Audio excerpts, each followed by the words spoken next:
Alors, vous avez découvert qu'un objet qui est fait en maillage est particulièrement utile pour l'exploration, pour inventer des formes, hein. On peut par exemple sélectionner des faces et faire des extrusions. Je vais sur extrusion.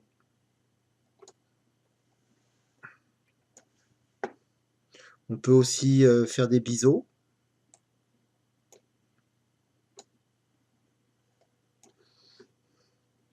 Et à chaque fois que l'on crée des faces, on rajoute des faces. Alors ces faces, elles peuvent être déplacées, hein, bien sûr, ou alors elles peuvent être extrudées. On peut aussi, bon, je vais recadrer cette forme. Donc je vais dans mon outil cadrer tout en bas à droite, hein. Vous explorerez ça, ces 8 outils. Et en recadrant cette forme, je peux très bien attraper l'ensemble de mon volume et le détacher pour créer un nouveau volume, par exemple, que j'appellerai cheminée. Et dans ce cas-là, si on regarde dans mon affichage,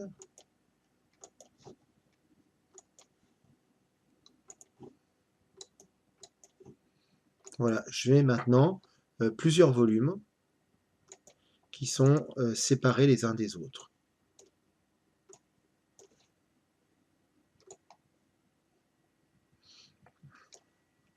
Et vous voyez que j'ai pas fait ça proprement, donc j'ai laissé des formes, des facettes qui sont dépendantes du premier volume, qui s'appelle la boîte 01, et vous voyez qu'il y a marqué cheminée ici. Alors, si je fais CTRL Z, je peux tout récupérer. Vous voyez que mon volume a une mémoire. Donc, c'est un outil, voilà, vous avez découvert l'utilité du maillage.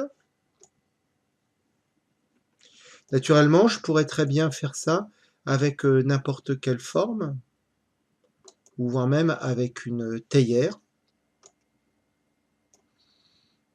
Et cette théière, là, on voit bien que c'est une théière procédurale, hein, il y a toutes les informations concernant ses propriétés de théière, la quantité de maillage, et après je peux la convertir en maillage, elle aussi.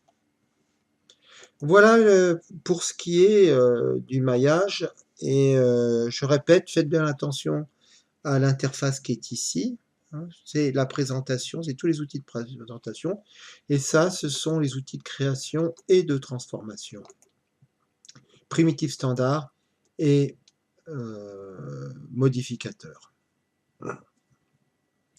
Alors maintenant, on va faire un mapping. Qu'est-ce que c'est que le mapping? Le mapping, ça consiste à mettre une image bitmap sur le volume.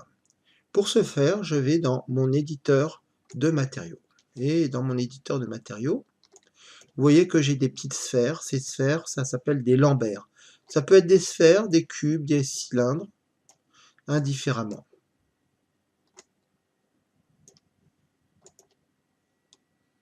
Regardez bien, je transforme en cube, j'ai un cube ici. Donc, ce lambert va pouvoir être couvert par une image. Pour cela, d'abord, je retourne dans ma forme, je vais dans mes modificateurs. Attention, hein, je suis bien dans mes modificateurs. Et là, je vais chercher, ici, en ouvrant sur l'onglet qui est à droite, hein, qui est un peu caché. C'était le même que j'ai utilisé pour courbure. Je vais chercher texture UVW. Et là, vous allez voir que une fois de plus, j'ai un gizmo. Et j'ai dans ma texture UVW la possibilité de faire une sphère, un emballage, une boîte, etc. Par exemple, si je choisis boîte et je fais ajuster, vous allez voir que les coordonnées, ce qu'on appelle les coordonnées de mapping, collent précisément à mon volume. Alors, maintenant que j'ai donné des coordonnées de mapping sur mon volume, je vais chercher une image pour la placer sur mon volume. Alors je vais dans Diffuse. Regardez bien, hein, il y a toujours ça, ambiante, diffuse, spéculaire. Et je vais ouvrir Diffuse ici, hein, bien sur ces endroits-là. Et je vais chercher une bitmap.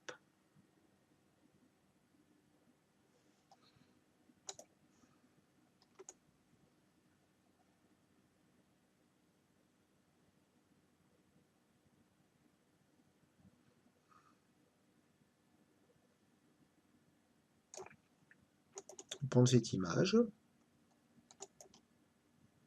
Alors je peux modifier la présentation de mes Lambert aussi en faisant un clic droit. Toujours penser aux clics droits qui permettent de contextualiser les affichages et les propriétés des objets. Et voilà, j'ai sur mon Lambert, je vais pouvoir glisser mon bitmap, mais on remarquera que le bitmap ne s'affiche pas tout de suite parce qu'il faut que je demande à afficher les matériaux ombrés dans les fenêtres. Alors maintenant, si je veux faire quelque chose de plus précis, je les soumets. Et à ce moment-là, il y a un objet qui s'affiche qui s'appelle le nœud de bitmap. Le nœud de bitmap me permet de trouver toutes les propriétés de mapping de mon image sur mon objet. Vous voyez bien que je me mets là.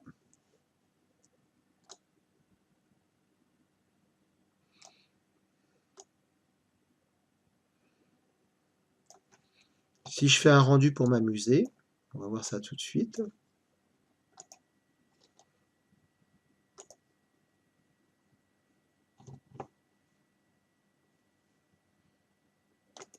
Alors, je vais déconnecter dans ma configuration de rendu, parce qu'il m'a envoyé une animation. Je vais dans rendu. Faites bien attention. Et je vais dans configuration de rendu, F10. Et je me mets sur commun, ici. Vous lisez commun, c'est pas dans rendu, ni dans éléments de rendu, c'est dans commun. Je demande à une sortie temp unique. Et je vais aller dans sortie de rendu, ici. Regardez bien. Vous avez une case, une autre case, une autre case, encore une autre case. Et vous avez la possibilité de déposer votre objet. Et là, de lui choisir sa forme de son fichier de sortie. Donc je vais le faire en JPEG. Voilà, hop là. Voilà, donc on voit bien qu'il a sa ligne de chemin, ici, fichier, rendu. Ensuite, on va faire le moteur de rendu.